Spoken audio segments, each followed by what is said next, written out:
आज हम आचार्य चाणक्य की जो कोटेशंस हैं उसकी डेप्थ में चलेंगे और डीपली समझने की कोशिश करेंगे कि वो किस तरीके से सोचते थे। तो उनका जो पहला और सबसे फेमस कोट है वो है, अधिक सीधा साधा होना भी अच्छा नहीं है।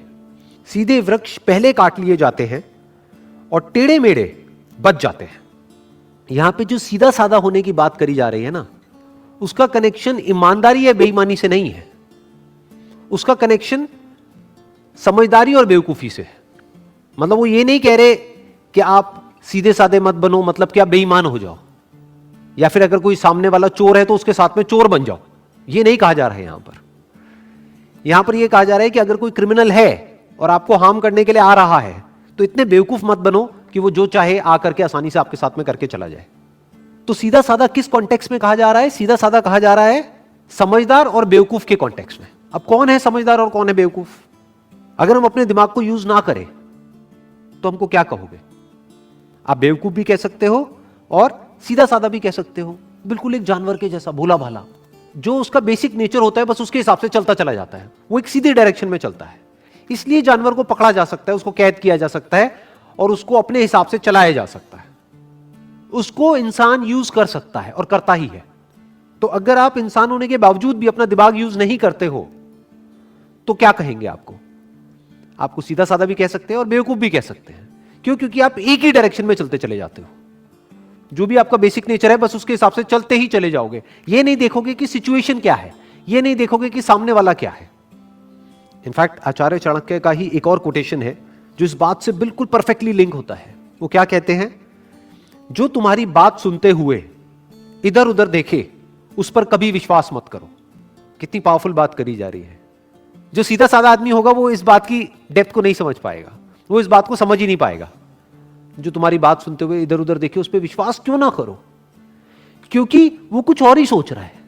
वो आपकी बात में जब इंटरेस्टेड नहीं है तो आप में इंटरेस्टेड कैसे होगा?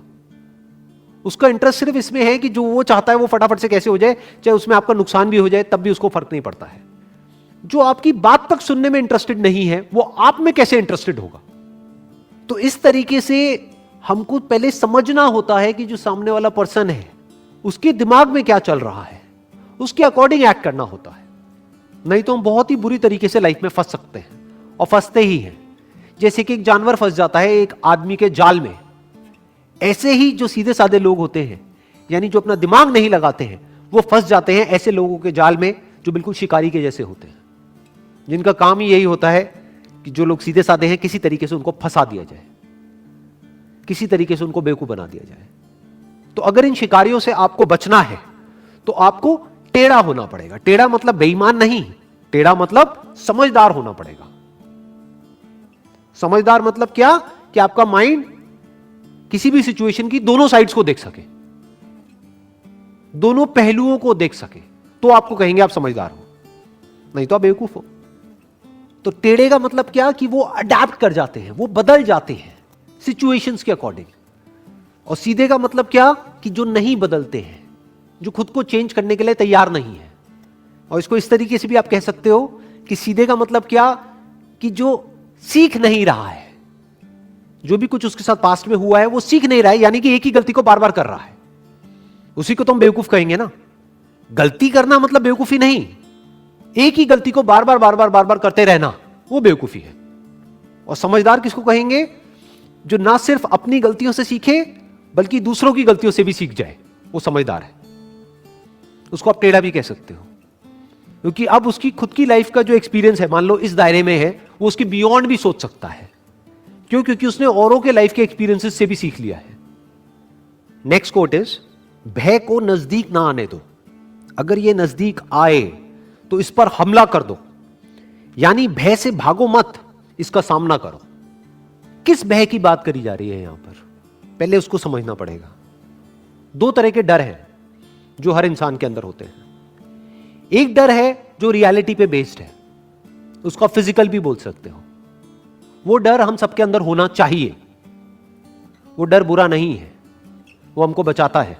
फॉर एग्जाम्पल, आप अगर किसी एक ऐसी बिल्डिंग के 10वें फ्लोर पे जाकर के एज पे खड़े हो जाओगे जहां से कि आप अगर नीचे गिरे तो आप मर सकते हो, तो वहां पर जैसे जैसे आप आगे बढ़ रहे होगे आपको डर लगेगा।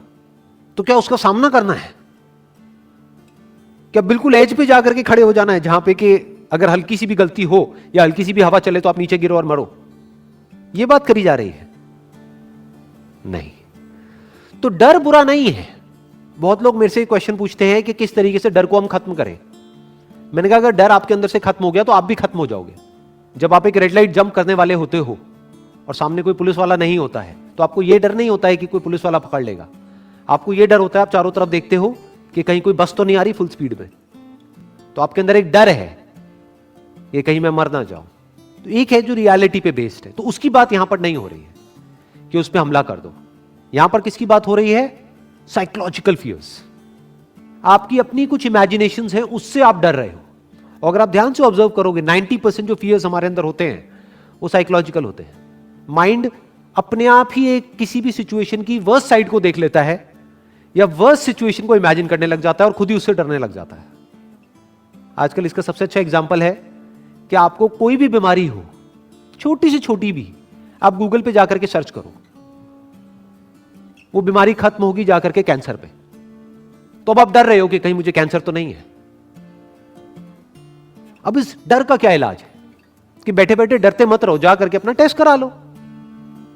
तो बहुत सारे हमारे डर ऐसे होते हैं जो साइकोलॉजिकल होते हैं, उससे नहीं डरना है, उसकी बात करी जा रही है कि अगर उस तरह का कोई डर लगे तो उस पर हमला कर दो।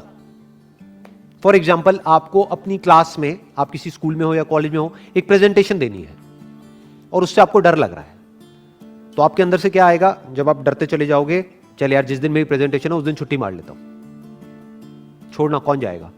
तो ये कहा जा रहा है कि ये हरकत मत करो, क्योंकि ये डर आपका साइकोलॉजिकल है, ये किसी रियलिटी पे बेस नहीं है। ऐसा नहीं है कि आपकी प्रेजेंटेशन में थोड़ी सी गलती आपसे हो गई तो आपको मार दिया जाएगा या आपको स्कूल या कॉलेज से बाहर निकाल देंगे। तो आपका जो डर है वो साइकोलॉजिकल है। और एक बार अगर डर गए, एक बार कोई भी साइकोलॉजिकल डर आपके अंदर आ गया तो वो डर धीरे धीरे धीरे धीरे बढ़ने लग जाता है। फिर वो डर एक सिचुएशन तक नहीं रहता है, आपकी लाइफ के हर एस्पेक्ट पे वो रिफ्लेक्ट होने लग जाता है। लेकिन अगर उसी वक्त आप उसका सामना कर लो और उसको वहीं पे खत्म कर दो तो हमेशा के लिए वो डर आपके अंदर से गया। तो डर का क्या इलाज है? Action, immediate action. For example, आपके अंदर पानी का डर है, डूबने का डर है, तो शुरुआत करो ना कम गहरे पानी से। गहरे पानी से दूर रहो, कोई बात नहीं, बट उसको फेस करो। अगर नहीं आती है स्विमिंग और पानी का इतना ही डर है तो तैरना सीख जाओ। इससे क्या होगा? आप सिर्फ तैरना नहीं सीखोगे। आपको लग रहा है आपको सिर्फ पानी में तैरना आ रहा है, अरे ना भाई, आपको जिंदगी में तैरना आ रहा है। क्योंकि जिस तरह से आपने यहां पर अपने डर को कॉन्कर किया, फ्यूचर में भी अगर कोई सिचुएशन आएगी तो आपको पता होगा कि अपने डर को कॉन्कर कैसे करना है। यानी कि अगर कोई भी किसी भी तरह का साइकोलॉजिकल डर आपके अंदर आए तो छोटे से छोटा स्टेप उठाओ और उस डर को वहीं पे जड़ से खत्म कर दो और धीरे धीरे उस स्टेप को बड़ा करते चले जाओ। तब तक बड़ा करते चले जाओ जब तक कि वो जो आपका एक्शन है वो उस डर से बहुत बड़ा ना हो जाए। नेक्स्ट कोट इज, गलत दिशा में बढ़ रही भीड़ का हिस्सा बनने से बेहतर है सही दिशा में अकेले चले। In more than 99% of the cases भीड़ गलत डायरेक्शन में ही बढ़ रही होती है। भीड़ यानी कि मासेस, वो सही डायरेक्शन में कभी बढ़ ही नहीं सकते। क्यों? क्योंकि मासेस एक्ट कैसे करते हैं, कभी सोचा है? वो एक्ट करते हैं पास्ट के बेस पे, ये हुआ था तो ऐसा ही होना चाहिए। तो अगर आप एक ऑर्डिनरी लाइफ चाहते हो तो भीड़ का हिस्सा बन सकते हो, उसमें कोई बुराई नहीं है। लेकिन अगर कुछ एक्स्ट्रा ऑर्डिनरी करना चाहते हो तो उसके लिए भीड़ से अलग चलना ही पड़ेगा, there is no other way. तो क्या कहा जा रहा है कि गलत दिशा में बढ़ रही भीड़ का हिस्सा बनने से बेहतर है सही दिशा में अकेले चले। तो गलत दिशा क्या है और सही दिशा क्या है?